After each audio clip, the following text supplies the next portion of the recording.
ভালো সময়ের অপেক্ষা করতে করতে আমরা বুড়ো হয়ে যাই, আর বুড়ো হওয়ার পর আমরা ভাবি ভালো সময়টা তো আমরা পেছনেই ফেলে এসেছি।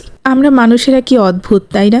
আসসালামু আলাইকুম টাইনওয়াল ফ্যামিলি, কেমন আছেন সবাই? আশা করছি সবাই খুব ভালো আছেন। আজ বিকেলের নাস্তায় আমি প্রহরকে একটু নুডলস করে দিচ্ছিলাম। খুব আহামরি কিছু না, এই হাতের কাছে যা ছিল তাই দিয়ে বানিয়ে দিলাম। আমি জানি আমি খুশি মনে যা বানিয়ে দিব আমার ছেলেটাও খুশি হয়ে তাই খেয়ে নিবে। এই তো সেই দিন আমার ছেলেটা কত ছোট ছিল। এই তো সেই দিনই গুটি গুটি পায়ে ওর বাবা ওকে হাঁটতে শেখাচ্ছিলেন। এই তো সেদিনই ওকে প্রথম স্কুলে ভর্তি করিয়ে দিলাম। তখন কত মন খারাপ করেছি, কবে আমার এই কষ্টের দিন শেষ হবে।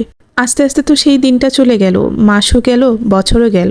দেখতে দেখতেই আমার ছেলেটা এখন ইউনিভার্সিটিতে পড়ে। হয়তো আমার এই দিনগুলোও তাড়াতাড়ি শেষ হয়ে যাবে। আমার আগের দিনগুলো পার করেছি এই দিনগুলোর আশায়, কিন্তু এখন পেছনের দিকে তাকালে মনে হয় কোথায় হারিয়ে গেল আমার সেই দিনগুলো। আর একটা বার যদি সেই দিনগুলোতে ফিরে যেতে পারতাম। কত কিছু করার ছিল, কত ভুল শুধরানোর ছিল। একটা সময় ছিল যখন আমি আমার ছেলের ছোট্ট ছোট্ট আঙ্গুলগুলো ধরে অ আ ক খ লেখাগুলো শিখিয়েছিলাম। আর এখন আমার সেই ছোট্ট ছেলেটা আমাকে অনেক কিছু শেখায়। একটা সময় ছিল যখন আমি আমার ছেলেকে কোলে নিয়ে রাস্তা পার হতাম, আর এখন আমার সেই ছেলেটা আমার হাত ধরে আমাকে রাস্তা পার করিয়ে দেয়। আমার পেছনের দিনগুলো তো খুব ভালো কেটেছে আলহামদুলিল্লাহ, আর সামনের দিনগুলোর জন্য মহান আল্লাহর রহমত আর আপনাদের দোয়া চাই।